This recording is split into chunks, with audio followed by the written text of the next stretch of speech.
교연처 어린이 여러분, 안녕하세요. 혁쌤입니다. 벌써 금요일입니다. 한 주가 정신없이 지나가 버렸네요. 여러분은 후회 없는 한 주를 보냈나요? 선생님은 운동을 더 열심히 하지 못해서 조금은 아쉬운 한 주였습니다. 다음 주는 더 열심히 보내기로 다짐하며 오늘 수업을 시작하겠습니다. 오늘 체육 시간에는 사이버 중독의 문제점과 예방법을 살펴보고 스스로 진단하여 마지막으로 해결법을 다루도록 하겠습니다. 사이버 중독. 많이 들어본 단어입니다. 수업도 여러 번 했을 것 같은데요. 정확하게 정의 내릴 수 있는 친구들이 있을까요? 의미를 살펴보기 전에 사이버 중독이 무엇과 관련되어 있는지 살펴봅시다. 사이버 세상에서 여러분이 많이 즐기는 것들은 무엇이 있나요? 아마도 첫 번째는 SNS겠죠? 대부분의 학생들이 카카오톡, 페이스북 등의 SNS를 활용하여 소통을 할 것입니다. 두 번째는 컴퓨터 게임 또는 모바일 게임일 것입니다. 스마트폰을 가지고 있는 학생이라면 다음과 같은 두 가지 컨텐츠, SNS와 게임은 매일 매 시간마다 사용하고 있을 텐데요. 물론 SNS와 게임이 무조건 나쁘다거나 하면 안 되는 것은 아닙니다. SNS는 친구들과 더 친해질 수 있는 소통의 창구가 되기도 하며 편하게 연락할 수 있는 어찌 보면 꼭 필요한 도구일 수도 있습니다. 게임 역시 적당히 즐기면 스트레스를 풀 수 있고 친구들과 더욱 친해지는 계기가 되기도 하죠. 하지만 SNS가 내 삶의 전부가 된다면, 게임이 내 삶을 가득 채워버린다면 여전히 편리하고 좋은 수단으로 남아있을 수 있을까요? 사이버 세상으로 가득 찬 나는 어떻게 될까요? 내 삶은 어떻게 변할까요? 다시 사이버 중독의 정의로 돌아와서 정확한 뜻을 알아보겠습니다. 사이버 중독의 사전적 정의는 컴퓨터나 스마트폰, 즉 사이버 기기에 지나치게 접속하여 일상생활에서 심각한 지장을 받고 있는 중독 상태입니다. 주목할 것은 일상생활에서 심각한 지장을 받는다는 부분입니다. 과연 일상생활에서 심각한 지장을 받는 경우는 무엇일까요? 이를 살펴봄으로써 나의 중독 정도를 대략적으로 판단할 수 있습니다. 그럼 예시를 하나씩 살펴봅시다. 첫째, 일찍 잠들지 못합니다. SNS나 게임에 중독되어 시간이 가는 줄 모르고 늦은 밤, 새벽까지 멈추지 못해 잠을 충분히 자지 못합니다. 둘째, 잠을 못 자기 때문에 자연스럽게 학교에서 졸거나 잠을 자게 됩니다.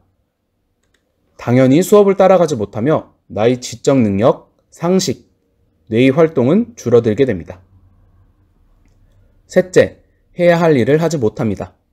공부와 숙제, 운동, 식사와 같은 학생이 해야 할 일들을 SNS와 게임 때문에 하지 못하게 됩니다. 넷째, 친구들과 다투게 됩니다. 채팅이나 게임 과정에서 자주 친구들과 다툽니다. 다섯째, 쉽게 화를 내거나 참지를 못합니다. 중독은 사람의 감정 조절 능력을 빼앗아갑니다. 여러분은 일상생활에 심각한 지장을 겪고 있나요? 2개 이상에 해당된다면 사이버 중독을 의심해 보아야 할지도 모르겠습니다. 이번에는 보다 확실한 사이버 중독 자가진단을 실시해 보도록 하겠습니다. 자가진단을 시작하기에 앞서 공책 또는 연습장을 준비하도록 합니다. 먼저 SNS 중독 자가진단입니다. 영상을 멈추고 자가진단을 실시하여 합계 점수를 구해보도록 합시다. 결과표를 확인하겠습니다. 36점부터는 심각한 중독을 의심해야 합니다. 다음은 게임 중독 자가진단입니다. 영상을 멈추고 자가진단을 실시하세요. 결과표를 확인하겠습니다. 25점부터는 심각한 중독을 의심해야 합니다. 여러분은 모두 어떤 단계인가요? 혹시 중독 단계가 나온 친구가 있나요? 그렇다면 어떻게 해야 할까요? 자가진단에서 중독 단계로 나온 친구들은 반드시 부모님이나 선생님, 상담실에 도움을 요청해야 합니다. 이와 관련해서는 뒤에서 더 자세히 살펴보도록 하겠습니다. 그렇다면 사이버 중독은 무엇이 그리 위험한 것일까요? 무엇이 문제이길래 매년 공부하고 강조하는 것일까요? 지금부터 사이버 중독의 문제점을 알아보도록 하겠습니다. 먼저 건강상의 문제입니다. 첫 번째로 안구건조증과 시각장애가 발생할 수 있습니다. 오랜 시간 컴퓨터와 스마트폰의 화면을 바라보기 때문에 눈이 건조해지고 시력이 저하되며 이것이 장기간 지속될 경우 시각장애, 실명까지 이어질 수 있습니다. 두 번째로 거북목 증후군입니다. 장시간 목이 굽은 채로 모니터와 스마트폰을 사용하게 되면 굽은 상태로 뼈가 굳어지게 됩니다. 세 번째로 손목 터널 증후군입니다. 마우스와 키보드를 계속하여 사용하게 되면 손목에 무리가 가게 되고 지속적인 통증과 함께 살아갈 수 있습니다. 이는 무거운 스마트폰을 오래 들고 있는 경우에도 마찬가지입니다.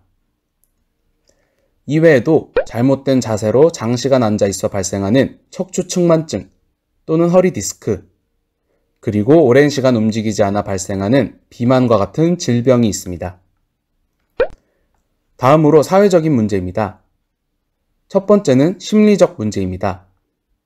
장시간 전자파에 노출되어서 발생하는 스트레스, 또한 SNS와 게임 과정에서 생기는 스트레스, 일상생활을 정상적으로 살아가지 못하는 과정에서 하락하는 자존감, 상승하는 우울과 불안, 그 결과 커져가는 폭력성과 충동성 등 내면적인 문제가 다양하게 발생합니다.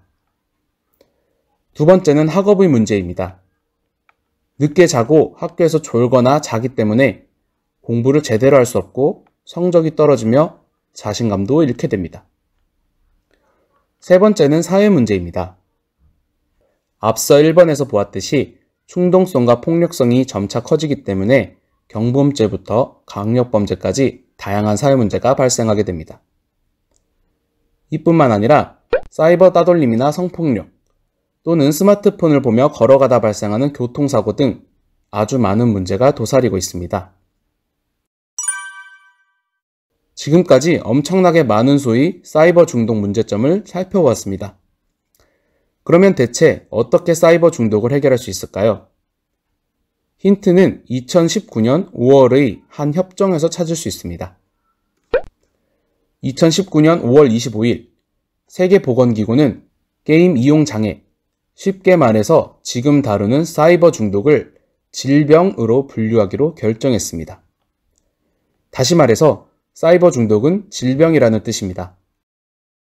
질병은 스스로 해결할 수 없습니다. 이미 중독된 학생들은 반드시 전문가에게 도움을 청하여 치료를 받아야 합니다. 무엇보다 중요한 것은 바로 예방입니다. 이미 중독된 후에 치료하는 것은 오랜 시간과 노력이 필요합니다. 때문에 사이버 중독은 예방이 필수입니다. 그렇다면 예방 방법에는 어떤 것들이 있을까요? 1번, 자기 조절력을 키워야 합니다. 자기 조절력이란 쉽게 말해서 생각하는 대로 행동할 수 있는 능력입니다. 예를 들어 온라인 수업 기간에 학생이라면 지금은 수업을 들어야 할 시간이니까 컴퓨터를 켜고 수업을 들어야지 라고 생각할 것입니다. 하지만 이를 직접 행동으로 옮기는 학생이 있는가 하면 귀찮거나 하기 싫다는 이유로 포기한 학생들도 있습니다. 수업을 들어야 한다는 생각을 그대로 실천한 학생은 자기 조절력이 높은 인간이고, 그렇지 못한 학생들은 자기 조절력이 떨어지는 인간이라고 생각하면 됩니다. 사이버 중독에서도 마찬가지입니다. 더 게임을 하면 안 되는데 라고 생각할 때 멈출 줄 아는 사람이 자기 조절력이 높다고 할 수 있습니다. 이러한 자기 조절력을 키우기 위해서는 시간 계획을 세우고 스스로와의 약속을 지키는 연습을 해야 합니다. 계획과 실천이 필수입니다. 2번, 내가 컴퓨터와 스마트폰을 하루에 얼마나 사용하는지 자주 확인해야 합니다. 수시로 확인하지 않으면 내가 얼마나 사용하는지 모른 채 계속 빠져들 수 있기 때문입니다. 3번. 잠자리에 드는 시간을 정하여 매일 실천해야 합니다. 대부분의 학생들은 자기 전 스마트폰을 켜서 오랜 시간을 사용하는 경우가 많습니다. 이를 방지하기 위해 적정한 사용 시간을 정하고 잠자리에 들어야 합니다. 4번. 가족과 이야기하는 시간이 있었으면 좋겠습니다. 가족이 아니더라도 친구나 선생님 혹은 주변 사람들과 자주 이야기하다 보면 스마트 기기에서 벗어날 수 있게 됩니다. 사이버 중독은 여러분의 인생을 힘들고 지치게 만드는 무서운 질병입니다. 뿐만 아니라 주변 사람들까지 어려움에 처하게 만들 수 있는 끈질긴 질병입니다. 예방수칙을 지켜 미리 나의 몸과 정신을 지켜나가도록 합시다. 혹시 중독 증상을 발견한 학생은 반드시 주변 어른들에게 도움을 요청하기 바랍니다. 오늘 체육 수업은 여기까지입니다. 이 학습터에 추가 영상 2개가 더 있으니 마저 시청하며 오늘 공부를 정리하도록 합시다. 중독 없는 건강한 교연초등학교를 응원하며 모두 수고했습니다.